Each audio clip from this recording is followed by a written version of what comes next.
Hi, Stephen from Owner Disown. Well, HID have sent me 3 laptops to test. They actually want me to do a smackdown on 3 15-inch thin and light laptops. So this is the first one, and what I plan to do is do like a brief first look review, as it were. You know, give you some good details so you can, you know, on its own see whether it's a laptop you'd like to judge. And then I'll do, once I've done all 3 laptops, I'll do a smackdown altogether, just to summate, you know, what is perhaps is the best one out of the bunch. So today we've got the Asus GX502GW. Now there is the VW, which has the 2060 and 144 Hz panel, whilst this one, of course, the GW has the 2070 Max P 115 watt GPU and a 240 Hz panel. Pricing wise, this unit starts at $2,100, whilst the 2061 about $1,700. So the other specs that we have on here is the 32 gigabytes of RAM. There is 16 gigabytes soldered on.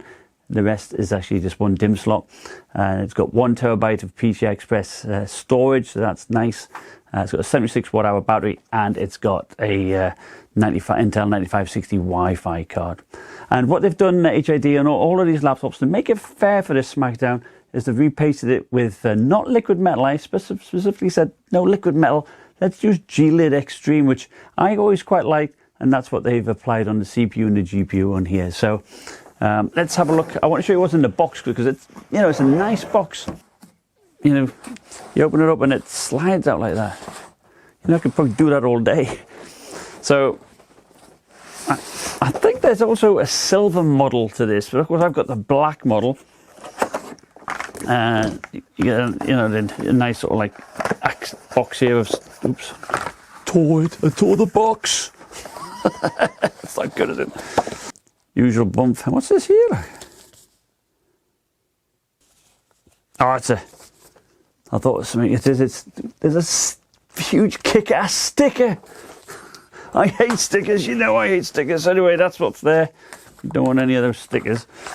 So, also I want to say in addition to the nice packaging, you do get a nice power brick, a 230 watt power brick there. So that's good. So there we have it. I mean, it was all wrapped up in like cling film and everything, but I've taken that off. But it's, as I say, you should be able to get a silver one, and I've got the black one here. So let's take a look at closer details at its performance, its port, and everything else. So to get inside, you've got to remove this panel first. And then you've got a total of 19 screws in order to gain access. But it certainly, all this magnesium adds to its rigidity. So we have a 76 watt hour battery here. Some nice big speakers here. You've got 2 M.2 drive spots here, PCI Express, and one that says PCI Express and SATA, so that's nice. You have the GPU here and the CPU here, and you have quite a few heat pipes for the GPU. Of course, it powers up to 115 watts, so you do have some shared ones, of course, but you have quite a few separate ones for the GPU, and you do have 4 here heat sinks in all. And here we have the 9560 Wi-Fi card. RAM wise, you've got 1 stick of RAM here with another soldered onto the motherboard. So the lid is also made out of magnesium with a nice brush finish. Now I do like the ROG emblem here on the lid. It's only red, and it changes in brightness according to the back panel lighting. I do like the black anodized magnesium chassis. It does show a few smudges, but all in all it's not too bad. Trackpad blends in nicely. It's a nice size, smooth. It's got precision drivers with integrated mouse buttons. Of course, you have an oversized spacebar, which is very nice, typical of Asus laptops. The keys themselves are good. I like them. And the RGB keyboard lighting is, you know, it's more like zoned. You can't individually choose what color each key is going to be, but it's got various patterns, of course. I do like having the options up here where you've got volume controls, microphone, and the Army Crate software button. The F5 button here alternates between the different power modes, and you have page up, page down FN key on the right hand side. That's quite nice as well. And you've got the power button up here. So the screen has a 93% of sRGB, 71% of Adobe RGB, and 72% of P3 color space. And brightness, 303 nits, and a contrast of 820:1. It certainly looks nice and sharp and clear to me. And in terms of backlight bleed, it's pretty good. Perhaps a little bit in the top right hand corner, but not much at all. So when you open up the laptop, the Zephyrus flap opens up, then you'll see there's an RGB light as well there, so cool air can be brought inside, and it does work very well. You have the power connector, Ethernet jack, HDMI, a USB type A, and you do have separate microphone and headphone jack. Now around the back you can actually see the hinge or the flap working very nicely as it opens and closes there. So it does allow a lot of air. And of course you've got the two air exhausts here, and you do have Zephyrus here stenciled at the back. It's a nice touch. So finally on the right hand side you have USB-C port with display port, two USB type A ports, air vent, and the Kensington lock. Okay, and its weight is 4 pounds 9 ounces, and with the power brick 6 pounds 3 ounces. Speakers are good, about 75 decibels. As is common these days, the GX502 failed my latency mon test. It looks like the driver, the ACPI driver for NT, was the culprit producing the most latency. So the software is the ROG Armoury Crate. The homepage shows you, different performance settings, Windows setting, silent, performance, and turbo, and manual if you want to, of course, change the fan speed manually yourself. And of course it also shows the stats, the frequency of the CPU and the memory, everything like that, temperature and that type of thing. And then you have the Aura Sync, which allows you to change the various color or lighting effects of the keyboard.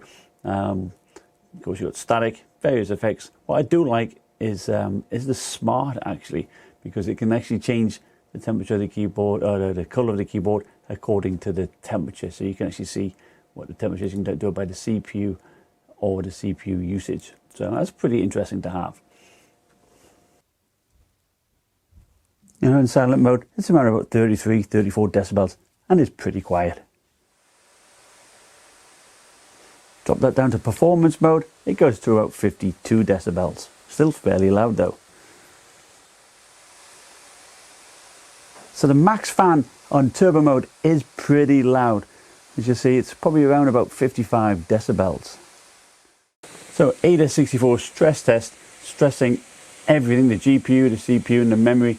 On performance mode, we see that the PL1 settles at 30 watts and the PL2 at 70 watts.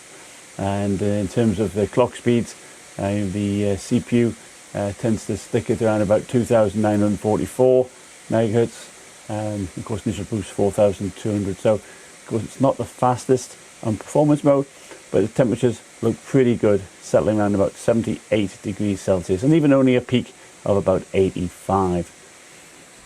So now under turbo mode, we see that the PL1 has gone up to 45 watts.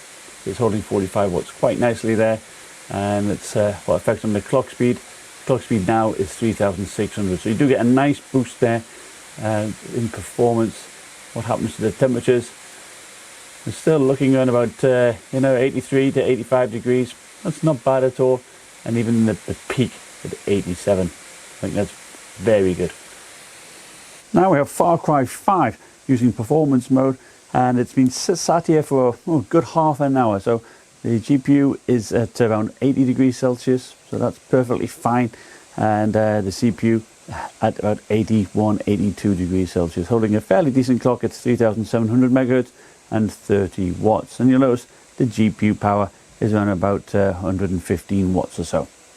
Switching it to the turbo mode, we see the GPU power remain about the same, 115 watts, but the power does increase on the CPU, up to about 39 watts now, and the temperature about 83, 84 degrees Celsius. The GPU temperature, it's actually dropped a little bit because the fan speed does seem to go up in turbo mode. But you'll notice that the clock speed of the CPU is better. It's boosting up to the 3,988 megahertz. Now in Far Cry 5, the turbo mode did give a slight increase over the performance mode. Now this is using the inbuilt benchmark tool, and it actually did beat out the 2080 Max Q, and also you can see the big difference between the 2060 Max P there and the Max 15, and it wasn't too far behind the 2070 Max P in the Max 17 there, only 5 FPS. So in Overwatch, it's actually doing pretty well. This is on turbo mode, and it's holding about 39 watts and about 3,900 megahertz, a good boost clock. Temperatures pretty decent. You know, we're talking 80 degrees on the CPU, so it's not bad at all, and about 78 degrees on the GPU, holding a good boost clock of 1600 megahertz. Now in Overwatch, it handled it pretty well. I saw a nice performance boost going from performance to turbo. You know, it's a nice increase, and you know, it wasn't too far behind the 2080 Max Q there. Now in the Shadow of the Tomb Raider, using performance mode, we see that the GPU boosting up to about 1515 megahertz, CPU at about 31 watts. The GPU, you know, has about 114, 115 watts, and the temperature of both are pretty good. 83 degrees on the CPU and 83 degrees on the GPU. So all in all, it looks pretty decent, and the CPU is holding a nice clock rate of, you know, 4,000 megahertz.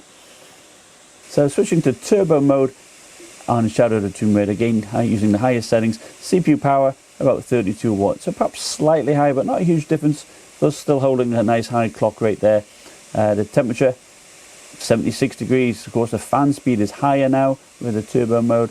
The GPU is boosting high, you'll notice 1605 megahertz versus around about 1515 before, and the temperature of the GPU is better as well. And actually the GPU utilization is slightly better now at 98%, I would say. So that is all in all, it's pretty decent. And the frame rate too is slightly improved over the performance mode. And in Shadow of the Tomb Raider, using the inbuilt game benchmark, turbo mode did see a slight increase of 5 FPS there, bringing it up to 93 frames per second, and that pretty much bang on par then to the 2080 Max Q, and it did beat out the Electronics Max 17 there in game mode, so good performance all around there. Here is Battlefield 5 DX11 using ultra settings. Performance mode on the left and turbo mode on the right. The CPU in turbo mode is using about 15 watts more, and this is helping maintain a higher clock rate. The GPU is also boosting about 100 megahertz higher, and the frame rate is definitely higher. Now the thermals are pretty similar because of the higher fan speed in turbo mode. Now in Battlefield 5, you know, it did perform pretty well. It was okay. You know, the performance level got 94 FPS on average, and on the turbo mode 98. Now, you know, when I was measuring it, it certainly went above that. You know, about 111 I saw on average, but you know, there was certainly some dips there. I used the same map here, it's a Rotterdam map, and but you know, it's not too far behind the 2080 Max Q, for instance. So the Cinebench R20, it actually did very well here. The turbo mode did boost up the CPU nicely, and we got over the 3,000 point mark. You know, not many laptops do that. And even at performance level there, the performance power mode, 2,900 points. So that actually then beat the Max 15. So that's not a mean feat at all. And as you can see, the Lenovo Y740, 2,600 points. And that's pretty typical for the 9750H. So that shows how good that the Asus GX502 was boosting. And I throw in there the 8-core 9880H on my Omen 15T, and you know, it's not that far behind that, is it? Around about 10%, so that's pretty good. So going to Handbrake now, which is a long test. You know, it really pushes the CPU hard, and often, you know, you're looking at about 3,400 megahertz clock rate on the 9750H. Well, you know, indeed, with the performance mode, that's pretty much what we saw. But apply the turbo mode, it does really clock up nicely, and we've got 24 minutes 37 seconds, which, you know, to be fair, is not far behind the Max line. You know, the Max 17 and the Max 15, it's pretty close to that. And I threw in there the Lenovo Y740 again to show what that was like, and that's, you know, par on course with the performance level, and threw in the 8-core Omen 15T. So again, you know, not too far behind that. So there you have it. Nice laptop, isn't it? It's magnesium alloy base, so it's, you know, it's lightweight, feels solid in the hand. It's nice, got a nice touch to it. I like the black anodized look as well. The Gsync, very nice to have. Always been a great fan of Gsync. Now, the downside, of course, is the battery life. 2 hours, 20 minutes is what I got, so bear that in mind. But the panel, 240 hertz, can't complain to that. It's very fast. Color accuracy, you know, that's a pretty much average, really, but it's a gaming laptop. Now, there's no webcam, of course, either on this. They've often done this, so bear that in mind. You'll have to use an external one. But the hinge mechanism here works really well, allowing cool air in here, and that's probably the main strength of this laptop, is its cooling. It does cool exceptionally well, and the CPU, you know, boosts up nicely, and as the GPU boosts up nicely also with that turbo boost they have. So all in all, it's a thumbs up from me. So stay tuned for the next two laptops that HID have sent me, and subscribe, like, and I'll see you next time. Bye.